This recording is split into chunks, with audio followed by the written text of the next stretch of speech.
It's a little film that has become a global sensation. We've all watched Love Actually for more than 4.6 billion minutes. Audiences all over the world. A holiday favorite that keeps giving the competition a run for its money year after year after year.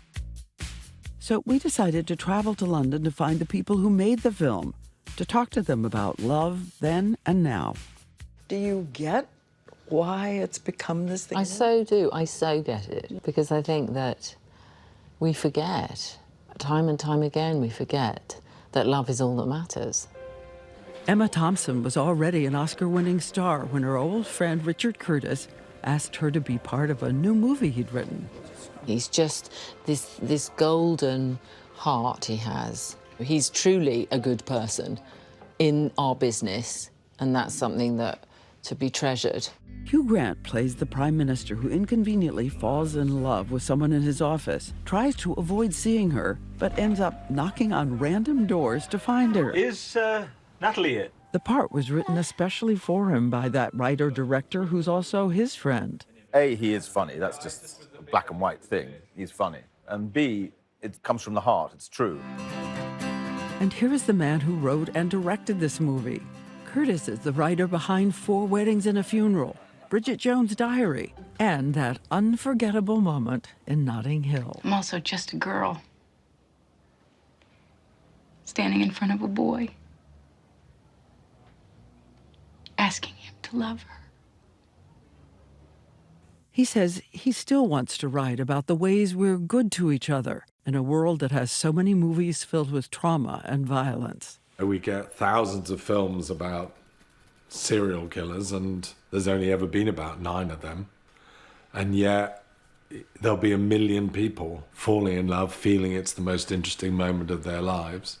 I do think the way to think about life is that every day has the potential, in all its simplicity, just to be gorgeous. The message of a film 20 years old, back when all these characters were a new idea, and back when one scene almost didn't happen. As we know, the Prime Minister was a big star who kind of enjoys his reputation for being stubborn. He's supposed to improvise a kind of victory dance, but he won't.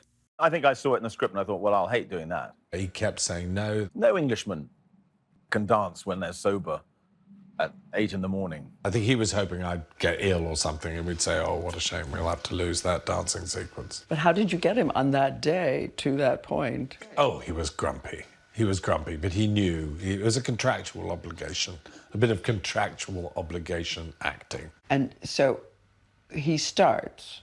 Yes. And what are you thinking of it? I'm thinking, oh, good, he's doing it. 2, that's agonizingly embarrassing.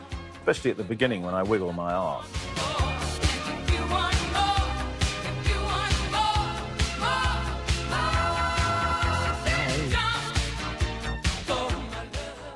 3,500 miles away on the streets of Brooklyn, New York, another actor has memories from 20 years ago. Hello.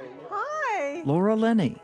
In the movie, she is always taking the phone calls and rushing to the side of her brother, who is in a psychiatric hospital.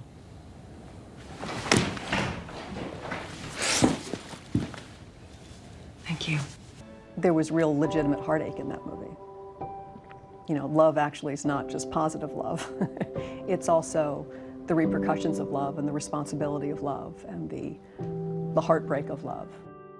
Emma Thompson and the late Alan Rickman play 2 loving parents and partners in a long marriage. She knows about that gold necklace he bought for Christmas.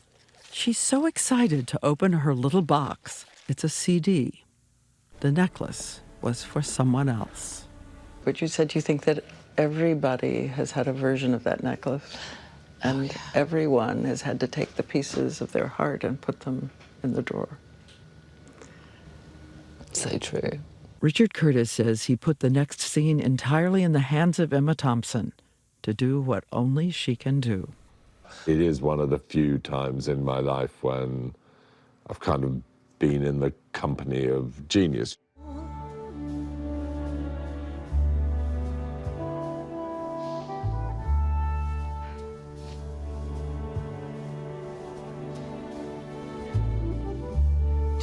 doubts and fears and feeling proud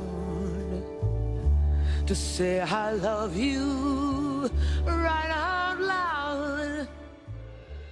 We showed Richard Curtis some of the TikTok tributes to his movie. If you look for it, I've got a sneaky feeling you'll find that love actually is all around.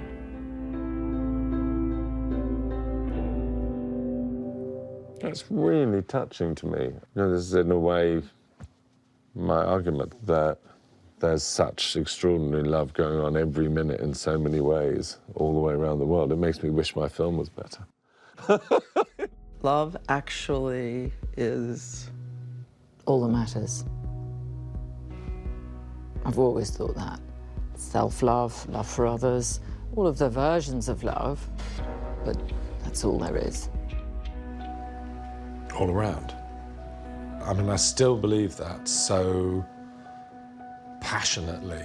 I think when you get it right, films can act as a reminder of how lovely things can be and how there are all sorts of things which we might pass by, which are in fact the best moments of our lives.